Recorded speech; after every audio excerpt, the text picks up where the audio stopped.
Assalamualaikum warahmatullahi wabarakatuh. Senang sekali rasanya saya Desi Triana kembali menyapa Anda dalam live report Tribun Timur. Seperti biasa kami akan mengabarkan informasi terupdate dari kabupaten kota yang ada di Sulawesi Selatan. Langsung saja kita ke informasi pertama yang datang dari Kabupaten Pindrang. Untuk diketahui, beberapa waktu lalu diduga melakukan tindak pencabulan terhadap santrinya salah seorang oknum pimpinan pondok pesantren di Kabupaten Pindrang dilaporkan ke Polres Pindrang. Seperti apa informasi selengkapnya kita sudah terhubung dengan jurnalis Tribun Timur yang ada di Kabupaten Pindrang, Nining Anggraini. Halo Nining. Ya, halo Mbak. Ya, mungkin bisa langsung dijelaskan seperti apa kronologis pelaporan yang terjadi dalam kasus ini.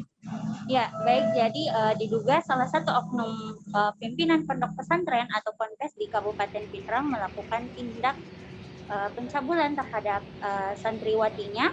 Akibatnya orang tua dari korban tersebut melapor ke Polres Pindrang dengan laporan tersebut berdasarkan LP-B-363-X-2021-SPKT-Res Pindrang Polda Sulsel yang tertanggal pada 22 Oktober 2021. Nah, pada kesempatan setelah melapor ke kantor polisi tersebut, kedua orang tua dari korban ini meminta perlindungan kepada pihak Pusat Pelayanan Perempuan dan Anak Kabupaten Pindrang. Seperti itu. Ya, boleh tahu apakah sudah masuk sampai tahap penyelidikan untuk perkaranya? Ya, jadi betul sekali setelah orang tua ini melapor, pihak polisi sudah melakukan sidik atau kemarin sudah naik sidik, gelar perkaranya pun juga sementara dilakukan karena 1 minggu lidiknya itu baru polisi menaikkan ke sidik, seperti itu. Ya, seperti yang Nining juga sempat jelaskan tadi, bahwa ternyata ada upaya untuk meminta perlindungan ke Pusat Pelayanan Terpadu Perlindungan Perempuan dan Anak. Boleh diketahui seperti apa tanggapan dari pihak perlindungan atau Pusat Pelayanan Terpadu Perlindungan Perempuan dan Anak ini?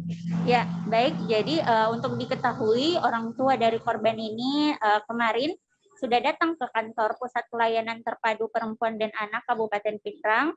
Beliau meminta perlindungan kepada pihak tersebut dan hari ini pun pihak dari P2TP2A sudah melakukan asesmen. Jadi pihak P2TP2A ini telah mendatangi rumah korban untuk menggali informasi lebih dalam lagi. Kemudian bersama keluarga korban datang ke Polres Pindrang untuk di BPA selanjutnya, seperti itu. Dan untuk lebih jelasnya, berikut hasil wawancara saya bersama koordinator P2TP2A Pindrang, Andi Bahtiar Topong. Ibunya dengan bapaknya dan termasuk korban yang diperiksa. Korban apa itu? Korban pelecehan seksual. Ya. Itu dilakukan oleh, yang diduga dilakukan siapa? Dilakukan oleh salah satu pimpinan pondok. Ya, inisialnya TSM. Ya. Dari pengakuan ibu korban sendiri, apa yang dilakukan saat melakukan pelaporan ke kita? Kami tidak dalami, cuman secara sepintas dia mengatakan bahwa dia dilakukan pelecehan, itu sifatnya hanya melakukan mencium. Itu yang jelas saya tadi, karena kondisi psikis anak ini belum siap untuk memberikan informasi, jadi kami langsung dampingi saja untuk penambahan BAP di Polres. Untuk langkah selanjutnya Pak dari pihak PPA? Jadi setelah ibunya kemarin memasukkan pengaduannya di P2TP2A, kami langsung tadi pagi langsung mengadakan asesmen di P2TP2A di rumah mereka, karena aturan yang kami lakukan ini sebelum kita mendampingi seorang klien atau korban, itu kita harus ada namanya kontrak ataupun info konsen yang kita buat. Di kontrak itu ada poin-poin yang kita sepakati, misalnya apakah dia bersedia untuk didampingi, apakah dia bersedia untuk dirujuk kalau ada misalnya kekurangan. Nah, dari hasil temuan kita di hasil asesmen tadi, ini anak ini perlu didampingi persoalan psikis atau psikolog. Kemudian kedua, dia minta didampingi persoalannya ini untuk tahap selanjutnya dalam tahapan-tahapan pemanggilan pada saat di Polres sampai dia P21 nanti. Itu yang diharapkan Berarti dari ada pendampingan psikiater nanti. ya, insya Allah itu yang kita lakukan, karena ini anak menurut informasi dari orang tuanya bahwa anak ini tidak seperti biasa yang setelah kejadian ini diam. Waktu kami datang itu lama baru keluar dari kamar. Dia mungkin agak takut untuk dilihat oleh orang banyak, masih trauma dengan kejadian yang dialami. Itu barangkali. Anak-anak sekarang di mana?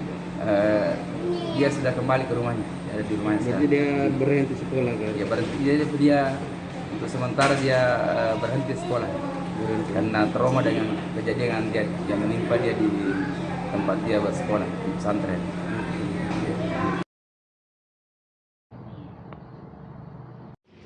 Yang dikatakan Koordinator Pusat Pelayanan Terpadu Perempuan dan Anak atau P2TP2A Kabupaten Pindrang Andi Bahtiar Tombong, beliau mengatakan bahwasannya tadi pagi beliau sudah mendatangi rumah korban dan saat ini proses pemeriksaan kepada korban sudah dilakukan di Polres Pindrang dan diketahui hasil dari asesmen tersebut. Beliau mengatakan, Pak Bahtiar mengatakan bahwasannya korban membutuhkan psikiater untuk dilakukan pendampingan terhadap psikis korban, seperti itu. Ya, Nining bisa mungkin dijelaskan terkait dengan awal mulanya kasus ini mungkin tercium di keluarga korban atau seperti apa penjelasan dari korban sendiri atas terjadinya kasus pencabulan ini? Iya, baik. Jadi awal munculnya kasus ini, jadi orang tua korban merasa heran dengan anaknya kenapa lebih banyak diam dan di dalam kamar terus dan tidak pernah keluar.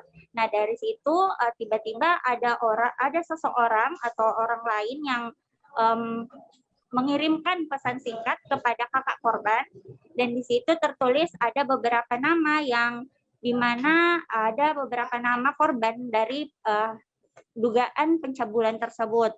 Nah, dari situ orang tua korban mulai bertanya kepada anaknya bahwasannya apakah betul dia pernah dicabuli oleh pimpinan Ponpes tersebut, dan anaknya ini mulai bercerita bahwasannya memang ketua Ponpesnya itu pernah mencabulinya dengan seperti melakukan hal-hal yang tidak seharusnya, di mana dari situ korban mulai merasa gemetaran saat berbicara hal tersebut dan kadang-kadang menangis, dan korban juga menurut pengakuan orang tua, korban juga kadang-kadang takut ketika ada orang baru yang keluar. Nah, dari situ orang tua mulai melaporkan kasus ini ke pihak Polres Pindrang pada bulan Oktober kemarin, dan awal bulan ini akan dilakukan penyelidikan lebih lanjut lagi, seperti itu. Ya, terima kasih banyak atas laporannya Nining. Selamat bertugas kembali.